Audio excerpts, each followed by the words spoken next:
வணக்கம் viewers, temple ரகசியத்துக்கு உங்களை வரவேற்கிறோம். அன்பே உருவானவங்க தான் அம்மா. ஆனா தப்பு செய்யும் தன் குழந்தைகளை திருத்தும் போது உக்ரமாகவும் உருமாறிடுறாங்க.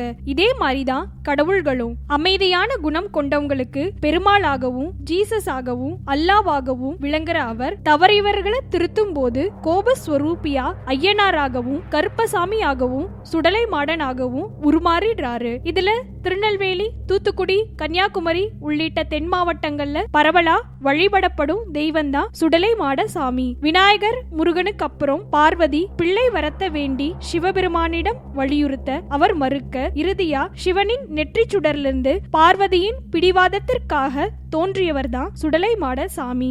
மண்ணை அள்ளி தின்ன வேண்டிய பிள்ளை இறந்த பிணங்களை சாப்பிடுறத பார்த்த சிவபெருமான் சுடலை மாடனை ஆசிர்வதிச்சு பூமிக்கு காவலா அனுப்பி வச்சிருக்காரு. குறிப்பிட்ட இன மக்களோட கிராம தெய்வமாகவும் குல தெய்வமாகவும் விளங்குற சுடலை மாடன் சிவபெருமானோட மகன் இல்ல, சிவபெருமானே தான்னு சில பேர் சொல்றாங்க. அதனாலதான் சிவபெருமான் மாதிரியே இவர் சுடுகாட்டுல இருக்காராம். எதை எப்படி இருந்தாலும் வருஷத்துக்கு ஒரு முறையோ அல்லது குறிப்பிட்ட கால இடைவெளிகளிலோ சுடலை மாடனுக்கு நடக்கும் கொடை விழாங்கிற திருவிழா தென் மாவட்டங்கள்ல ரொம்பவும் விசேஷம். அப்போ அதை ஒட்டி கூத்தும் பாட்டும் நடனமும் கூட இருக்கும். சில இடங்கள்ல உடுக்க அடிக்கிறதும் சுடலை மாடனுக்காக சவுக்கால தன்னை அடிச்சுக்கிறதும் கூட நடக்கும். திருவிழாவின் போது சுடலை மாடனுக்கு ஆடு, கோழி, பன்றி போன்றவை பலியிடப்படுது. பெரும்பாலும் சுவாமி மயான வேட்டைக்கு போய் பிணங்களையும் சாப்பிடுவாரு.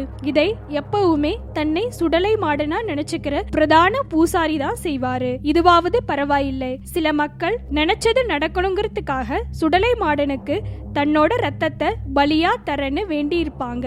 அவங்க திருவிழா அப்போ நாக்கு கைய கிழிச்சுக்கிட்டு வர்ற ரத்தத்தை பூசாரிக்கு குடிக்க தருவாங்க. சில சமயம் இலையில பிடிச்சு அதுல பொங்க சோறு போட்டு தன்னை சுடலை மாடனா நினைச்சுக்கிற பூசாரியும் சாப்பிடுவாரு.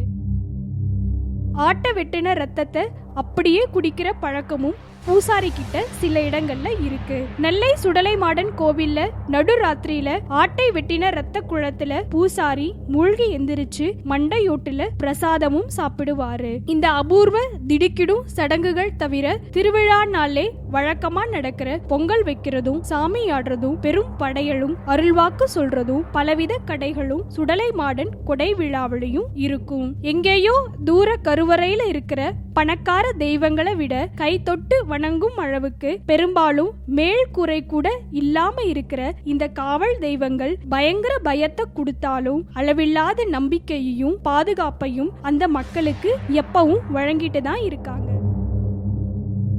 இன்னும் இந்த மாதிரி ஆன்மீகம் சம்பந்தமான உண்மைகளை தெரிஞ்சுக்க மறக்காம டெம்பிள் ரகசியம் சேனலை சப்ஸ்கிரைப் பண்ணுங்க.